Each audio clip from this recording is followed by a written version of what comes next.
Hello बच्चों, कैसे हैं? मस्त बिल्कुल। आप देख रहे हैं chemistry classes by AD sir. आप लोगों के एमीन की प्रॉपर्टी बताई जा रही थी। आप लोग देखिए एमीन के बारे में कुछ केमिकल प्रॉपर्टी बताए गए थे, है?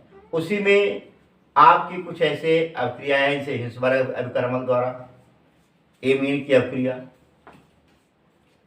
प्राइमरी सेकेंडरी तथा टर्शियरी एमीन का पृथक्करण इस द्वारा करते हैं और विभेदी लिख सकते हैं। उसी में एक हाफमैन अभिकर्मक द्वारा प्राथमिक द्वितीयक तथा तृतीयक एमीन का पृथक्करण हम कैसे करते हैं इसके बारे में ध्यान देते हैं। ठीक है, आप देखोगे जैसे हिंसबर्ग अभिकर्मक क्या होता है, बेंजीन सल्फोनिल क्लोराइड को हम लोग क्या कहते हैं, हिंसबर्ग अभिकर्मक कहते हैं। ठीक है ना। देखो कौन सा वर्ग है, हिंसबर्ग अभिकर्मक, हिंसबर्ग अभिकर्मक। देखो आप ध्यान देंगे बेंजीन सल्फोनिल क्लोराइड को हम लोग हिंसबर्ग अभिकर्मक, यदि बेंजीन सल्फोनिल क्लोराइड को एमीन के साथ अभिक्रिया कराते हैं तो प्राथमिक एमीन यानी एल्किल बेंजीन सल्फोनामाइड बनाता है, द्वितीयक एमीन यानी डाई एल्किल बेंजीन सल्फोनामाइड बनाता है और तृतीयक एमीन अभिक्रिया नहीं करता। आया? देखो पहला चीज मैंने बताया, क्या बताया, अगर मैं इसको प्राइमरी एमीन के साथ अभिक्रिया करा देता हूं, देखो RnH2 को हम प्राइमरी एमीन के साथ अभिक्रिया कराते हैं। देखो RnH2 को अगर हम हिंसबर्ग अभिकर्मक के साथ क्या करते हैं, अभिक्रिया कराते हैं, उस अवस्था में आपका HCl निकलेगा। आपका जो बनने वाला कंपाउंड RnHSO2C6H5, ठीक है, क्या नाम होगा और प्लस क्या निकलेगा, HCl, alkyl benzene sulphonamide, alkyl benzene क्या है, सल्फोनामाइड, ये आपका क्या होता है, बनता है। ठीक है, जो पोटेशियम हाइड्रोक्साइड के अधिकता में विलय होता है। क्यों? जिसके पास हाइड्रोजन है ना, हाइड्रोजन बॉन्ड बना लेता है। देखो RnHSO2C6H5 को अगर पोटेशियम हाइड्रोक्साइड के साथ अभिक्रिया कराते हैं तो ये पोटेशियम हाइड्रोक्साइड में विलय हो जाता है। क्यों विलय होता है? यहाँ पर हाइड्रोजन बॉन्ड बना करके जल के रूप में क्या होता है, निष्कासित हो जाता है, यानी SO2C6H5 और प्लस क्या, H2O। ठीक है ना, यानी एल्किल पोटेशियम बेंजीन सल्फोनामाइड प्राप्त हो जाता है। ठीक, अगर एक चीज देखेंगे, अगर यहीं पर सेकेंडरी एमीन की क्रिया हम कराते हैं बेंजीन सल्फोनिल क्लोराइड से हिंसबर्ग अभिकर्मक के द्वारा C6H5SO2Cl को अगर हम सेकेंडरी एमीन के साथ अभिक्रिया कराते हैं, आप ध्यान दीजिएगा यहां फिर क्या होगा, HCl बाहर जाएगा, आपका जो बनेगा C6H5SO2N2 और प्लस क्या, HCl। ठीक है ना, इसका क्या नाम होगा, di alkyl benzene sulphonamide, di क्या है, एल्किल बेंजीन सल्फोनामाइड, ये आपका बनता है। इसमें चूंकि हाइड्रोजन है नहीं, इस कारण से यह KOH के साथ KOH के विलयन में नहीं घुलता। ठीक है ना, यानी अगर यहाँ पर देखते हैं कि उसके साथ अभिक्रिया कराएंगे, या क्या होता है, पोटेशियम हाइड्रोक्साइड में नहीं घुलता। ठीक। अगला देखेंगे, अगर टर्शियरी एमीन की बात होती है C6H5SO2Cl को अगर टर्शियरी एमीन के साथ हम क्रिया कराते हैं उस अवस्था में आपका कोई अभिक्रिया नहीं होता। ठीक है, तो आप देखेंगे किसी भी द्वारा प्राइमरी, सेकेंडरी तथा टर्शियरी एमीन में विभेद भी कर सकते हैं और एक दूसरे से पृथक्करण भी कर सकते हैं। बात समझ आया? देखो मैंने क्या बोला, प्राइमरी एमीन को बेंजीन सल्फोनिल क्लोराइड, इसका क्या नाम है, जहां पर लिख दे रहा हूं, देखो इसका क्या नाम है, बेंजीन सल्फोनिल क्या है, क्लोराइड। इसी को हम लोग हिंसबर्ग अभिकर्मक कहते हैं। बेंजीन सल्फोनिल क्लोराइड को अगर प्राइमरी एमीन से क्रिया कराते हैं N-एल्किल बेंजीन सल्फोनामाइड बनता है। ठीक, जो कि पोटेशियम हाइड्रोक्साइड के विलयन में विलय होता है। यदि हिंसबर्ग अभिकर्मक को बेंजीन सल्फोनिल क्लोराइड को सेकेंडरी एमीन के साथ अभिक्रिया कराते हैं तो उस अवस्था में N डाइएल्किल बेंजीन सल्फोनामाइड बनता है। ठीक, जो KH में नहीं घुलता। टर्शियरी एमीन जो होता है हिंसबर्ग अभिकर्मक के साथ कोई अभिक्रिया नहीं करता क्योंकि इसके पास कोई हाइड्रोजन नहीं होता। बात समझ आया? देखें, क्लियर हुआ? नोट कर ले, वीडियो रोक करके नोट कर लें या स्क्रीनशॉट ले। आया एकदम? मिटा दे। अब इसके मैकेनिज्म पर देखें, मैकेनिज्म की तरफ ध्यान देंगे। देखें, देखिए अगला यहां पर ध्यान देंगे, इसके मैकेनिज्म देखिएगा थोड़ा सा। एक काम करते हैं, RnH2 की अगर अवक्रिया, क्रिया विधि देखेंगे, क्या है, मैकेनिज्म है। मैकेनिज्म पे देखेंगे, RnH2 की अवक्रिया हम बेंजीन सल्फोनिल क्लोराइड के साथ क्रिया कराते हैं C6H5SO2Cl। ठीक है ना? देखो इसके पास क्या है, लोन पेयर है। ये लोन पेयर किसे डोनेट करेगा, सल्फर को, विद्युलीय तत्व को। जैसे सल्फर को डोनेट करेगा Cl कहाँ जाएगा, बाहर जाएगा, आपका Cl बाहर निकल जाएगा। ठीक है ना, Cl निगेटिव बाहर जाएगा और ये क्या होगा, C6H5SO2 यहाँ पर NH2 ये आपसे क्या हो जाएगा, जुड़ जाएगा। ठीक, इस पर चार्ज क्या आएगा, पॉजिटिव चार्ज आएगा। क्लियर हुआ? देखो मैंने क्या, लोन पेयर था, लोन पेयर किसे डोनेट करेगा, सल्फर को डोनेट करेगा।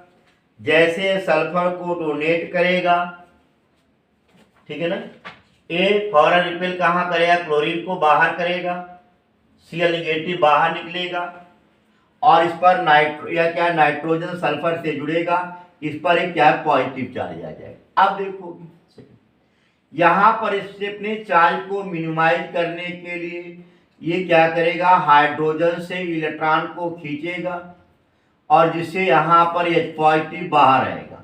H पॉजिटिव Cl निगेटिव से क्या करेगा, क्रिया करेगा और यह Cl बनेगा और आपका जो बनने वाला कंपाउंड C6H5SO2 और क्या बन गया, NR बन गया। यानी आपका जो बनने वाला कंपाउंड N-एल्किल बेंजीन सल्फोनामाइड बन गया। बेंजीन क्या है, सल्फोनामाइड बन गया। बात कन्फर्म आया। अब एक चीज ध्यान दीजिएगा यहां पर, अब इसकी क्रिया यहां पर यह है, ये यहां पर है। देखो एक काम करते हैं, अगर इसकी क्रिया हम पोटेशियम हाइड्रोक्साइड से करा देते हैं तो H के स्थान पे क्या आएगा, के आ जाएगा। C6H5 यहां पर yes double bond O N के और क्या बन गए, R बन गया। ठीक है ना, जो पोटेशियम हाइड्रोक्साइड की अधिकता में घुल जाता है और आपका निकलता क्या है, जल निकलता है। ठीक, ये आपकी क्या होती है, मैकेनिज्म होती है। हिंसबर्ग अभिकर्मक की अभिक्रिया की क्रियाविधि होती है।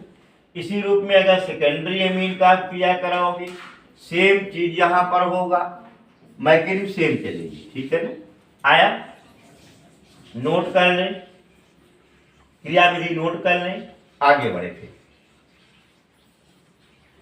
चले चले कहीं दूर चले, मिटा दे। देखो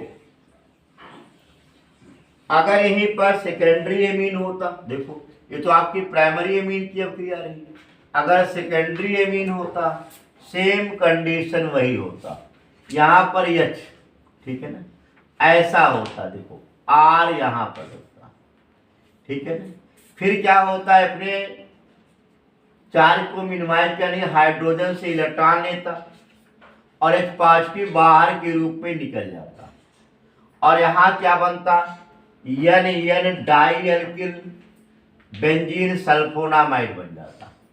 क्या N di alkyl benzene sulphonamide, जो KH के साथ क्या करता, अभिक्रिया नहीं करता, अर्थात KH में नहीं घुलता। ठीक है ना, ये आपके सेकेंडरी एमीन की अभिक्रिया विधि। टर्शियरी एमीन जनरली क्रिया करता ही नहीं है, उसके बारे में हमें डिस्कस करना ही नहीं है। बात बराबर क्लियर हुआ, इस चीज को ध्यान दिए रखते हैं। ठीक, आपको हिंसबर्ग अभिकर्मक के साथ अभिक्रिया बताया गया। इसी रूप में प्राइमरी से और सेकेंडरी तथा टर्शियरी एमीन का पृथक्करण करने के लिए एक विधि और आप लोगों को दी गई है, वो हाफमैन विधि। ठीक है, हाफमैन विधि द्वारा हम प्राइमरी सेकेंडरी टर्शियरी एमीन के एमीन का पृथक्करण कैसे करेंगे या विभेद कैसे करेंगे, इसको नोट कर लिए होंगे, नोट कर लिए, मिटा दे। देखो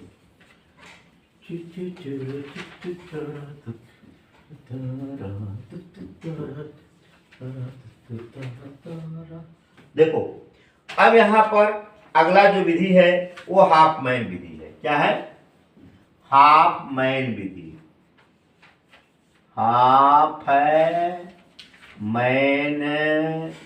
विधि द्वारा प्राइमरी सेकेंडरी तथा टर्शियरी एमीन का पृथक्करण हम कैसे करते हैं।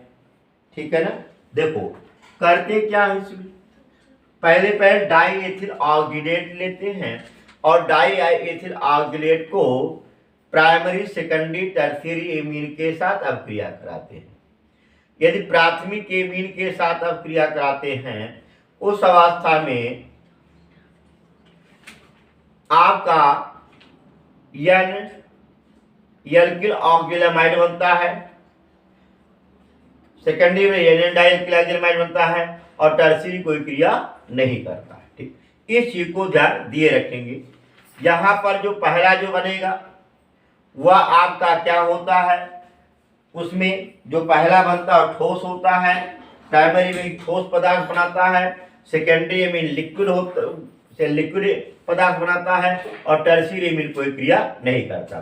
ज्यादा ध्यान देंगे इसके बारे में आगे। देखो जैसे COOC2H5 COOC2H5, ठीक है, इसका क्या नाम है, डाई एथिल ऑक्सीलेट। क्या है इसका, die ethyl oxalate. Die ethyl oxalate को यदि हम प्राइमरी एमीन के साथ अपक्रिया कराते हैं। प्राइमरी एमीन में आपको मालूम है RNH2 होता है, ठीक है ना, RNH2 HNHR HNHR, ठीक है, NH2R। देखो मैंने एक नियम बताया, सक्रिय हाइड्रोजन परमाणु द्वारा R CO समूह क्या होते हैं, ऐसे आपके विस्थापित हो जाते हैं, ठीक है ना, R CO समूह क्या होते हैं, विस्थापित हो जाते हैं। यहां भी रूल वही होगा, एक्टिव हाइड्रोजन द्वारा R CO समूह क्या होगा, विस्थापित हो जाएगा, ठीक है ना। अब देखोगे यहां पर बना क्या, एथिल अल्कोहल तो 2 मॉलिक्यूल बाहर गया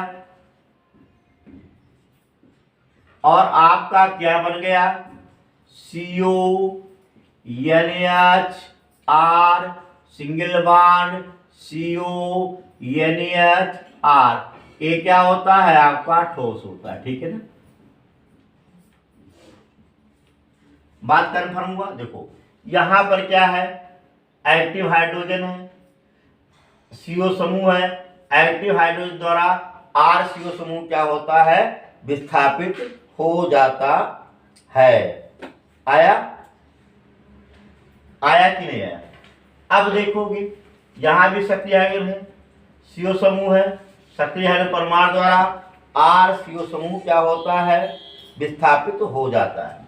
और ये जो बना आपका डाइएल्किल ऑक्जेलामाइड बना, क्या बना, डाइएल्किल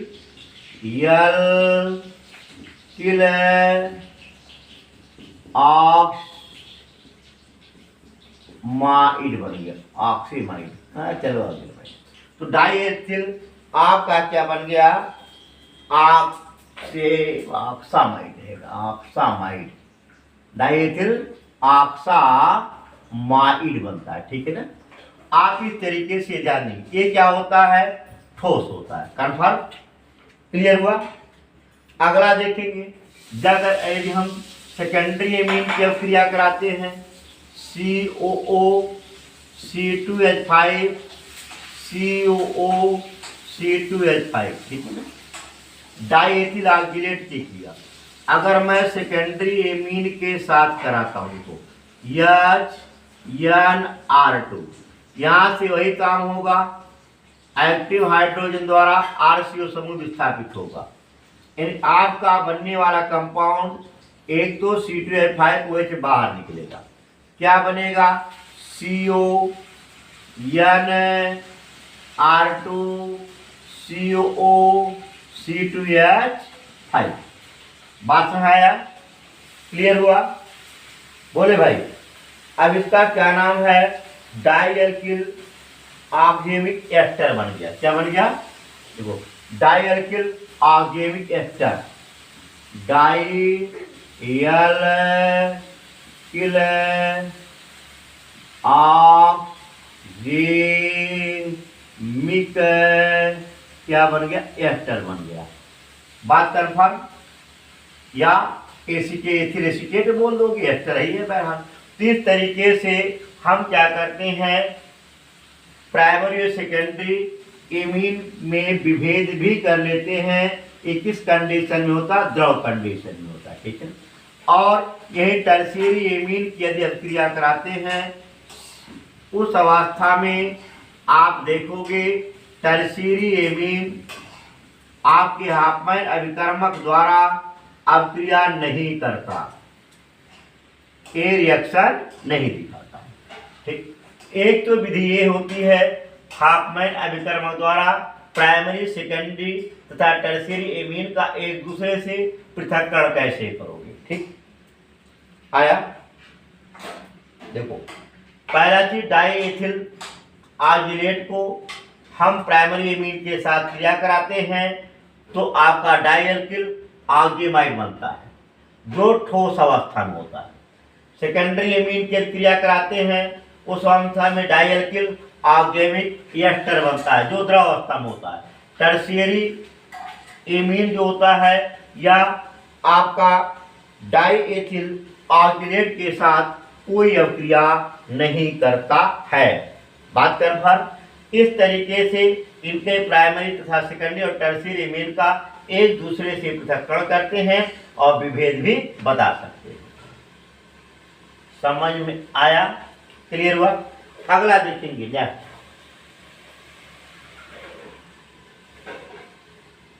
स्क्रीनशॉट ले लीजिएगा, ठीक, मिटा देता हूं। देखिए अगला इसी पर आइएगा। कुछ और रिएक्शन आप लोगों को बहरहाल बताने हैं। जैसे आपसे पूछा जाए नाइट्रिक एसिड के साथ क्रिया क्या होगा, नाइट्रिक एसिड के साथ आप कैसे क्रिया कराएंगे, ठीक है ना। इसी रूप में आप देखेंगे आइसोसाइनेट के साथ क्रिया है और नाइट्रोसिल क्लोराइड आदि के साथ अब क्रियाएं कुछ बची हुई हैं जिन्हें आपको बताया जाएगा, ठीक। जा देखो सुनिए, जैसे पहले ही पढ़ाए नाइट्रोसिल क्लोराइड के साथ यदि हम क्रिया कराते हैं उस अवस्था में एल्किल क्लोराइड बनता है। ध्यान देना, अगर मैं काम करता हूं RNH2 को नाइट्रोसिल क्लोराइड NOCl, क्या नाम है इसका, नाइट्रोसिल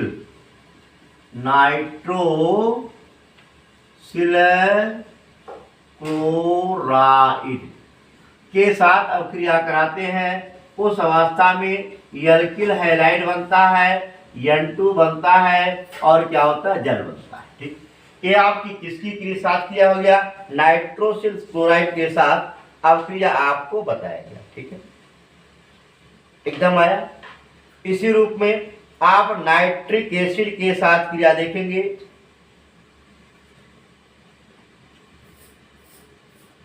क्या बोला मैंने, नाइट्रिक एसिड के साथ। देखो अगर एक काम करते हैं RNH2 की क्रिया हम नाइट्रिक एसिड के साथ कराते हैं या NO3 के साथ, ठीक है, तो पहला चीज आप एक काम करेंगे, जल के मॉलिक्यूल को निकालेंगे, ठीक है।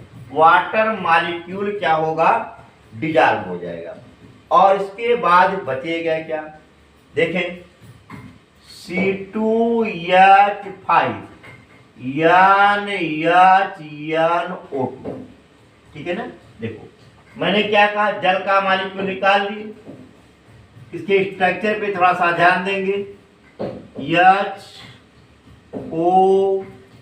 HON डबल बॉन्ड O, ठीक है ना। यहां से वाटर मॉलिक्यूल क्या होता है, डिजॉल्व होता है, ठीक, और बाकी चीज क्या होता है, जुड़ जाता है। बात समझ आया। एथिल नाइट्रोसामीन, ये क्या है, एथिल नाइट्रोसामीन बनता है, इसका क्या नाम है, एथिल नाइट्रोसामीन